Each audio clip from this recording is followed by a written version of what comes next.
taniabu, que chemalea. Yo se me chioco, que tú y. Ay, sí, gua. Camontigua. Winnie, pues huye más también. Teodoro, Witimea. Huye más también, Frankie. Intoinia tae, güey, pote, iba a venir cine. En chimne llore, kai. En chimne najeca, en chimne tejotua. Y ni tae, güey, po. Guay, tú me te hoy. Juca, hia, quítate. Emo, li. Este jone. Jaisa. Y no me guasó tiempo. Porfirio Díaz está. Y ni México por presidente tuco. Jaisa, bichak. Jaisa, ven, pu mejiakim. Y ni cabuya tosata. Nakeka. Amimak. Nasuak. Me yoim. Pontaum. Gobierno federal betana. Y maneme. Porfirio Díaz está. Betuk na cuacteme. Y ni me yo y minto. Wiwi cuecay. Ame magnasuak. Y aquí minto ko. Ven polo betu capa mani. Beta ven mi apsi. Y ni cabuyata. Ven vejeta apo. Anakeka. Ven porque ven. Puta wicuem. Tobok taka. Ame magnasuak. Wi. Una mani. Caupo. Bacatete porque kimuka nunca aye ka nunca más nasu ataite naman kimukai de ahí en Benepone yo y no podemos guateguana. Hola, buen día a todos, me da gusto saludarlos.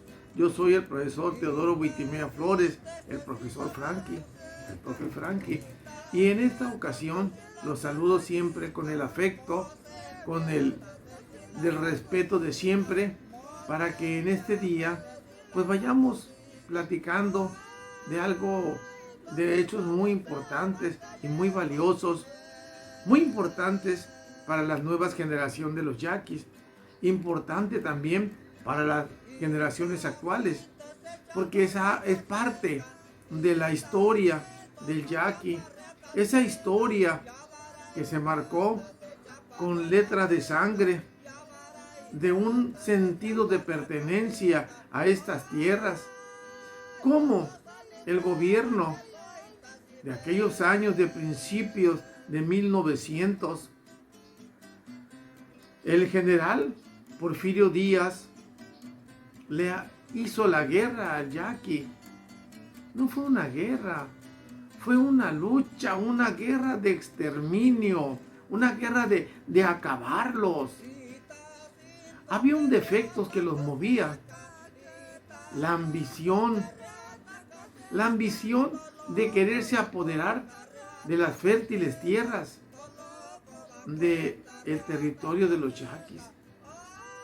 Actualmente, los yaquis cuentan con 485,000 hectáreas, pero esas 485,000 hectáreas no son más que una cuarta parte del territorio original. Las otras 3/4 partes se las quitaron a los yaquis. Pero vamos a platicar qué fue esa guerra del yaqui, cómo fue, quién la hizo, por qué la hizo, cómo se defendieron los yaquis, cómo reaccionó el gobierno federal en contra de los yaquis. Todo eso vamos a verlo despacio, con mucha calma, tratando de darle una explicación, si no muy profunda, así brevemente, pero tienen que saber qué es la guerra del yaqui, principalmente tú que me estás viendo, yaqui. Nevenas y yaqui me emponejica me empa amamateka y ni cabuya tempo nagne. Tú que eres yaqui tienes que escucharla y valorarla y revalorar este territorio que hoy tenemos. La ambición compartida. Para hablar de esos momentos de principios del siglo XX, cuando Porfirio Díaz, siendo presidente, pues le declara la guerra al yaqui, por la sencilla razón de que los yaquis era tanto el apego, era tanto ese decir, Ineponabuia, Ineponatosa, Ineponaatea, esto es mi tierra, es mío. Y no podían ceder tan fácilmente. El gobierno de Porfirio Díaz, pues a través de los militares, pues hace la presencia y empieza a hacer una guerra desigual. Por las condiciones económicas, los yaquis, pues sus únicas armas eran el arco y la flecha, mientras que los militares traían rifles y los yaquis arcos. Pero no nomás arcos, también tenían mazos, maderos grandes, donde ellos pudieran defenderse con ellos. Flechas y también lo que ondas, que nosotros conocemos como huicharaquia, con ondas, eran las armas de los yaquis. Pero ¿quiénes más contribuyeron con el presidente Porfirio Díaz para hacer esta guerra de exterminio? Era gente de aquí de Sonora, a quienes se le conoció como el triunvirato. Pero ¿quiénes eran estos personajes de la política de Sonora? Pues los tres importantes: Luis Emeterio Torres, el vicepresidente Ramón Corral y Rafael Izábal. Estos tres fueron los que más mal se portaron con los yaquis. A uno de ellos les encantaba castigar a los yaquis cortándole las manos. ¿Sí? Torres les mandaba cortar las manos, insertarlas y darlas a conocer para escarmentar, para asustar a los yaquis. Desde tiempo atrás hubo resistencia de los yaquis. Cuando Porfirio Díaz llega al poder, pues ahí tenemos el ejemplo más claro, es José María Leiva Pérez, el Cajeme, quien por un periodo de 10 años no permitió que se accesaran aquí al territorio.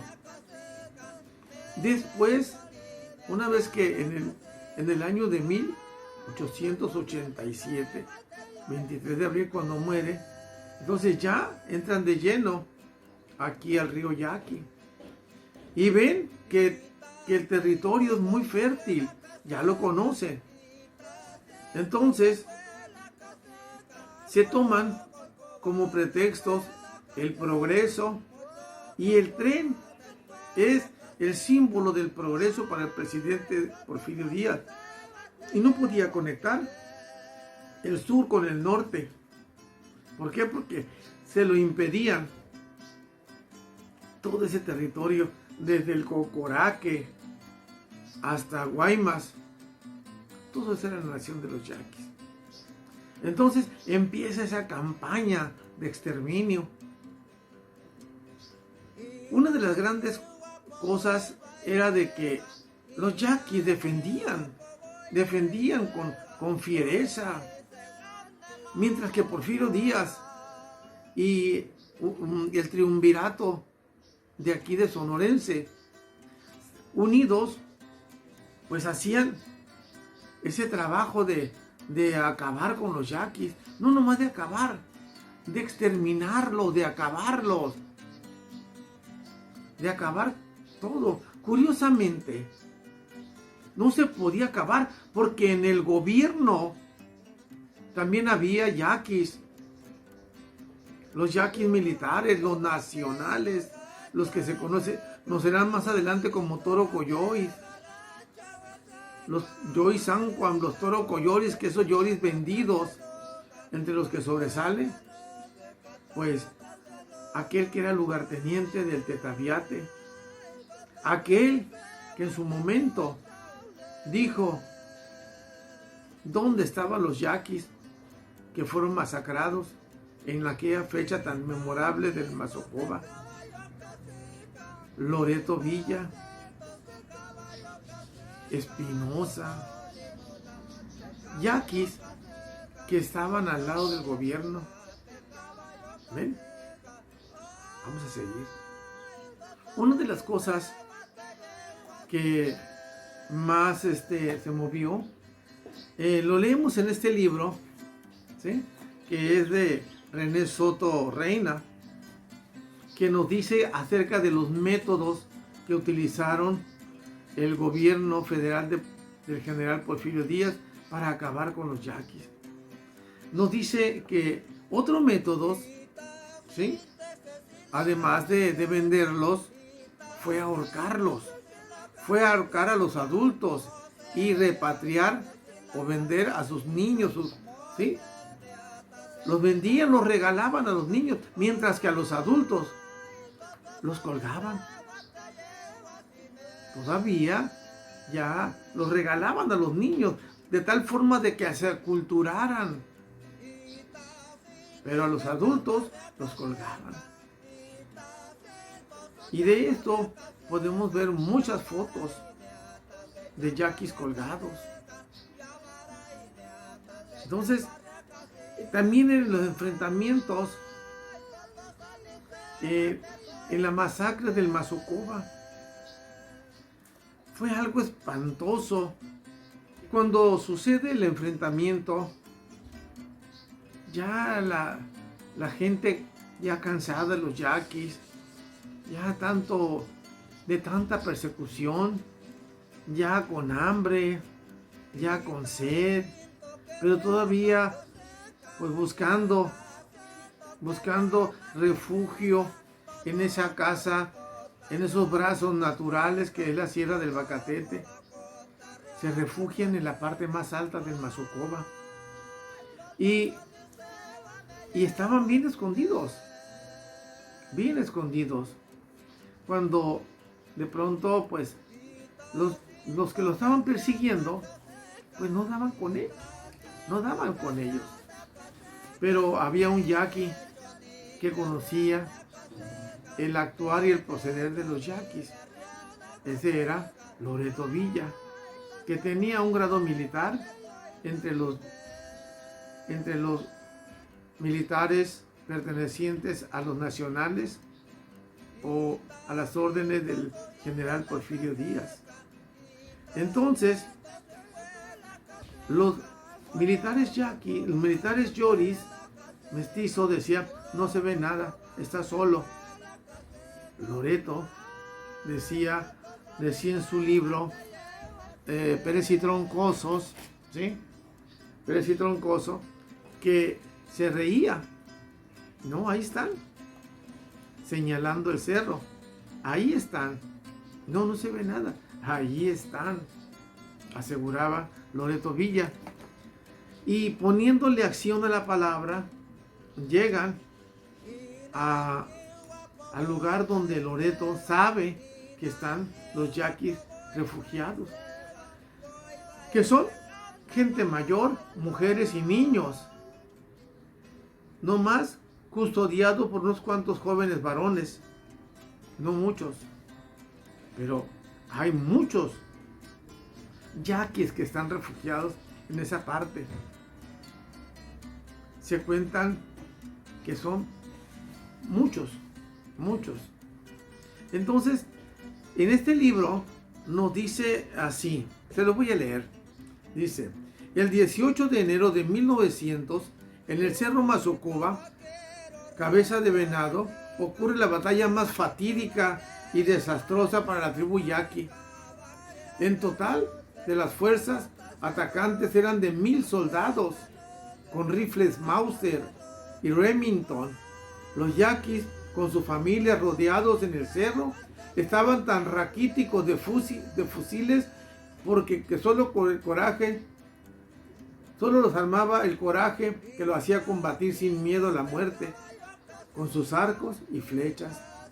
Una lucha fue tremenda, despiadada, desigual. Los yaquis no huían, preferían morir al acabarse sus municiones bañados en sangre, blandiendo su machete y desafiando a sus enemigos. La voluntad no se rinde, describe el doctor Balbás, que escribió algo importante. El par que se ha consumido, la defensa heroica es cuerpo a cuerpo. Ya es algo imposible. Muertos los jefes principales, de nombre Opodepe, quedó pulsando el rifle y de rodillas en la tierra. ¿Ven? Si esto los escriben los que ganan, ¿cuál sería la realidad exacta de un yaqui que vio, que sintió ese momento? Qué espantoso. Era parte de esa guerra de exterminio de los yaquis. Enero 18 de 1900. Ahí fue una de las más crueles batallas en contra de los yaquis. Pero los yaquis no tenían miedo. Era defender lo que es de ellos. Sobre este hecho del Mazocoba, de la batalla del Mazocoba o la masacre del Mazocoba, nuestra malograda Raquel Padilla, amiga Raquel Padilla Ramos, en su libro nos dice lo siguiente acerca de un hecho que conmovió a Balbás. Se lo voy a leer también, si me permite. Dice así: Manuel Balbás, con pluma conmovedora, como los yaquis que sobrevivieron al combate del Mazocoba en el año de 1900, prefirieron suicidarse, ya fuera con sus propias armas o arrojándose en los precipicios, antes que rendirse al enemigo.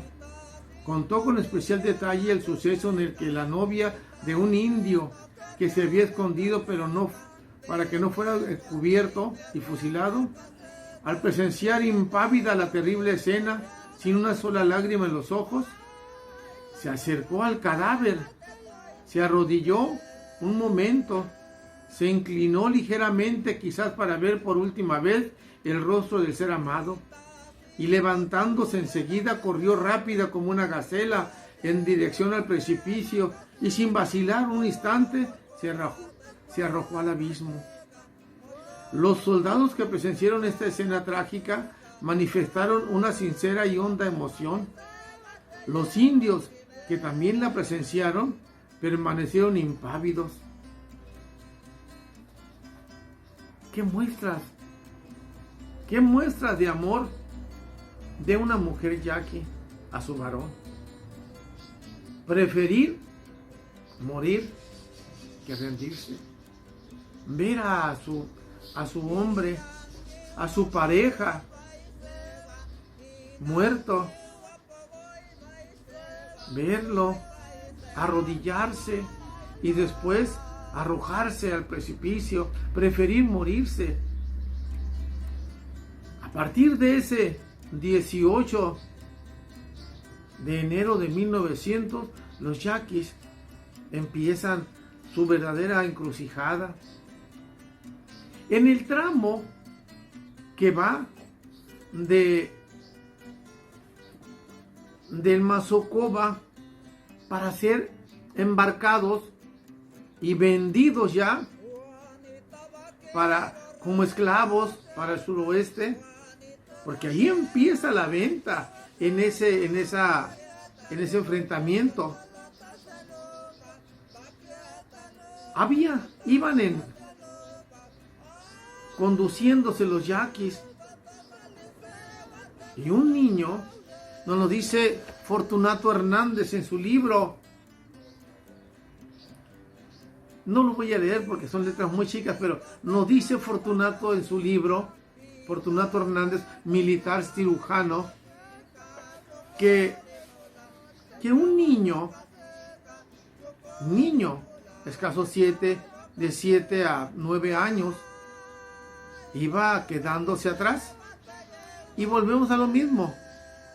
Los soldados, viendo que este niño no les permitía avanzar al contingente, se acercaron para querer levantarlo, cargarlo. Y tenía que ser un yaqui. Acordémonos que dentro de la fila de los militares habían yaquis. Pues un yaqui trata de levantarle al niño.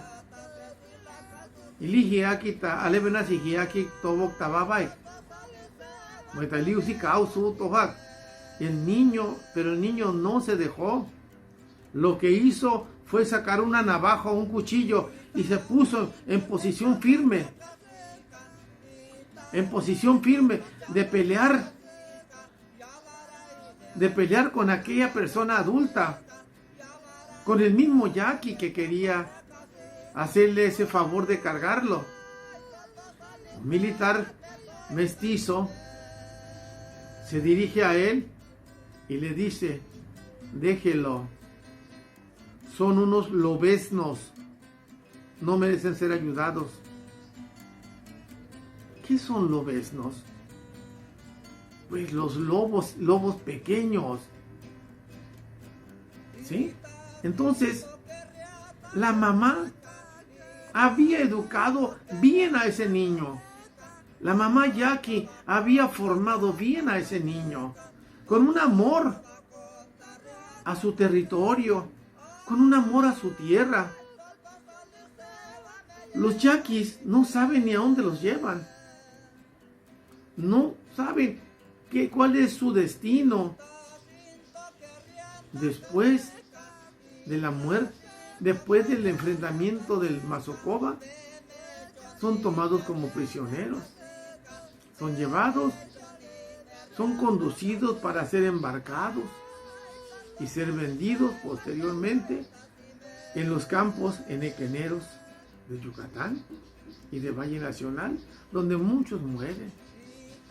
En el tramo también nos lo describen los diferentes escritos, entre ellos Soto Reina. En esa travesía tan importante que hacen, mueren muchas mujeres, porque mucha gente van en condiciones infrahumanas. Pero en el trayecto, pues muchas mujeres, recordemos que en el Mazocoba hay muchas familias donde niños, mamás, pero ellos agarran a sus hijos y los avientan al mar. Y ellos también, muchos se lanzan al mar. Yo tengo un testimonio de doña Juliana Álvarez, una mujer anciana que en los años de los 80 me compartió algo al respecto. Decía: profe, umejiaki monun bicha huella guane kayo takahuella ni malama huella gua Mazocoba ponazo agua unun beja umeja muchim abe maso agua mamam bagweu kom himman achugul do bem pamanomo amang kong wat tenimme immala kaano anayo immala chane ibakta. Dice: profe, yo estaba en esa parte del Mazocoba. Mi mamá y yo éramos muchas familias chicos. Yo estaba bien chamaca. Y vimos cómo se aventaban mujeres a los niños. Era una zona de tiburones. Y después se aventaban ellos, las mamás. Mi mamá no lo hizo. Mi mamá lo único que hizo fue abrazarnos porque éramos dos. Yo estaba muy joven, no le di el valor que merecía, pero ahorita que estoy otra vez revalorándome como yaqui, reconociéndome como yaqui, viene a mi mente esas palabras y alcanzan una detonación para mí muy importante. Una vez concluido ya el enfrentamiento en el Cerro del Mazocoba o la masacre del Mazocoba, ya todos hechos prisioneros los yaquis y vendidos ya en el suroeste del país, pues ya empieza la gente, los yaquis que quedan, pues se van a la sierra, otros se van a buscar otros lugares como el caso de Arizona, los yaquis en Arizona, otros empiezan a cambiarse los apellidos, surgen otros apellidos, porque el apellido terminación en Mea o de yaqui, pues era sinónimo de muerte. En la guerra del yaqui, lo que Porfirio Díaz les indicaba, para con ellos, con los yaquis en especial, había una expresión muy cruel que decía: mátalos en caliente, mátalos en caliente. En yaqui diríamos: kaita amet bobicha kamea sepamsua. Otra expresión también del triunvirato y del Porfirio Díaz era: no hay mejor yaqui, no hay mejor yaqui que un yaqui muerto. Nada más, fíjense nada más qué ideas tan crueles, ¿no? Matar al dueño de la casa por apoderarse de él, quedarse con lo que es del indio yaqui, y todavía decir esas palabras: mátalos en caliente. O decir: no hay mejor yaqui que un yaqui muerto. El yaqui ha escrito páginas de heroísmo, como lo que le acabamos de comentar, que son mucho que podemos hablar del yaqui.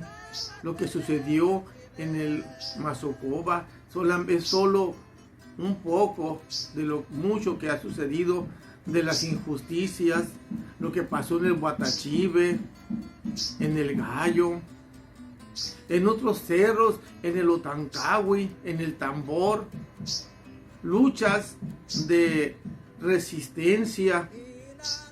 Pero una vez que empieza a tomar prisioneros los yaquis y mantenerlos lejos del territorio, entonces ya el gobierno empieza a atravesar las vías del ferrocarril. No por ello dejaron de oponer resistencia a los yaquis, hicieron descarrilamientos importantes. La vía del ferrocarril vino de Guaymas hacia Navojoa, no como lo que uno supone que vendría de Navojoa, no, vino de acá. Entonces, una vez que los yaquis están prácticamente pues sujetos, unos en los campos del Enequén, en los campos del tabaco, en el suroeste, pues tenemos ya lo que el defecto lo llevó, la ambición. Pero ¿cómo es que se empiezan a repartir lo que es esto, lo que es el territorio de los yaquis? Vamos a verlo. Yo les decía de que hubo mucho territorio de las 3/4 partes. Vamos a ver cómo se lo repartieron, en manos de quién quedaron esos territorios vastos de la tribu.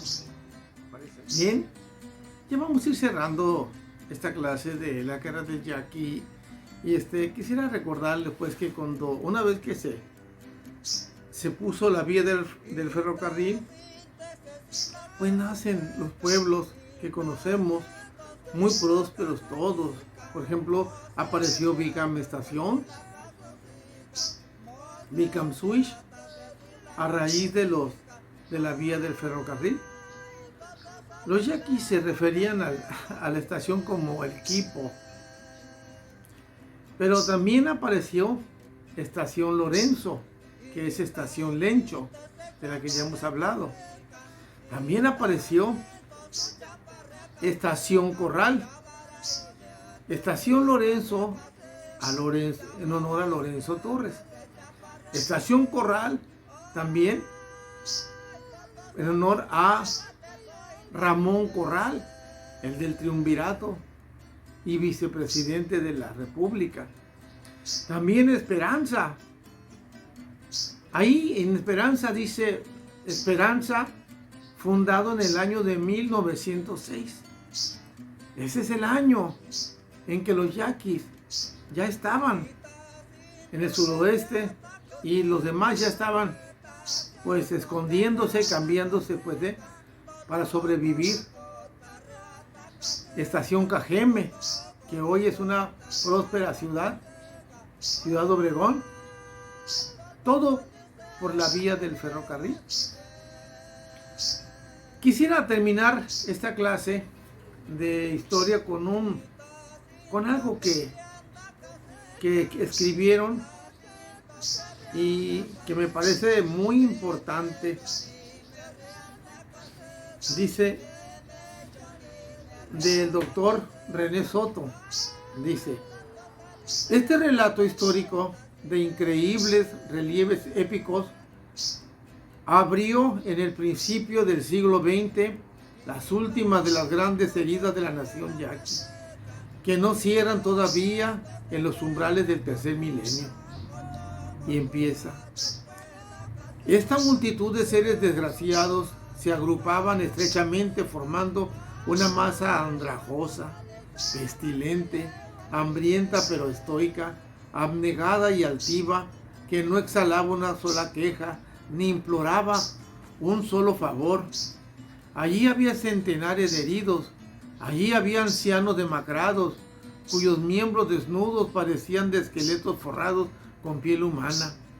Allí había madres que cargaban en sus brazos desde las vísperas los cadáveres de sus hijos muertos. Allí había niños que chupaban desesperadamente el seno de su madre muerta. Allí había doncellas que miraban con ojos atónitos los ojos sin vida de sus prometidos. Allí había sangre humana que chorreaba, huesos rotos que crujían, vísceras desgarradas, cráneos estrellados. Allí había todos los horrores, todas las crueldades de la guerra, y sin embargo, aquella masa humana no se quejaba. Su silencio imponente oprimía el alma. Aquellos viejos, aquellas madres, aquellas doncellas y, lo que es más admirable todavía, aquellos niños no lloraban. Los rostros de esos seres parecían petrificados, y no porque en sus corazones dejara de vibrar el sentimiento, ni porque el dolor hubiera desaparecido de aquellos organismos excepcionales, no. El orgullo de su raza, de ser yaquis, el odio entrañable al enemigo, el dominio sobrehumano de la voluntad hacia callar a estos indios verdaderamente grandes, admirables y estoicos aún en las desgracias. ¿Ven? ¿Qué cosas han escrito en la guerra del yaqui? Huye mástame, Teodoro Huitimea Flores, huye mástame, Frankie, tua en chimbaisa que en chimlio guania, tualio semchokwe utesia. Quito te vitne,